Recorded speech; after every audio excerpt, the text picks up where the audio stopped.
అరెరే! బద్ధకంతో బోలెడు ప్రయోజనాలటండి. రోజంతా ఖాళీగా ఉంటే నిత్యం సోషల్ మీడియాలో ఉండేవారి మెదడు నిరంతరం ఆ కంటెంట్‌ను తీసుకునేందుకు పోరాడుతూనే ఉంటుంది. హార్మోన్లు ఒత్తిడికి గురవుతాయి. వారిలో శ్రద్ధ, క్రియేటివిటీ తగ్గిపోతుంటాయి.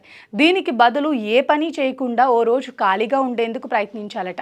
ఎలాగైతే వారంలో ఒక రోజు ఉపవాసం చేసి జీర్ణ వ్యవస్థకు రెస్ట్ ఇస్తామో, ఇది బ్రెయిన్ యాక్టివిటీని రెస్ట్ ఇవ్వడంలా అన్నమాట. మనకు ఈ విషయం కొత్తగా అనిపించవచ్చు, కానీ ఇటాలియన్లు ఈ పద్ధతిని ఎప్పటి నుంచో ఫాలో అవుతున్నారు. ఏం చేయకుండా ఉండి చూడు, అందులో ఉన్న ఆనందం తెలుస్తుంది అంటున్నారు.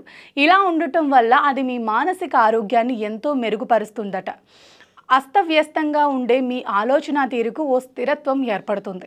కొత్త కొత్త ఐడియాలు మీ బుర్రలోకి వస్తాయి.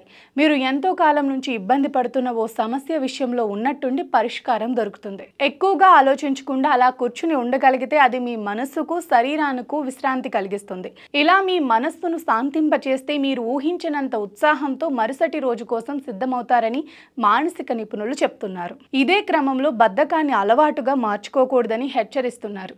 బద్ధకం అనేది రిఫ్రెష్మెంట్ కోసమే తప్ప పని చేయకుండా తప్పించుకోవటానికి కాదంటున్నారు వైద్యులు.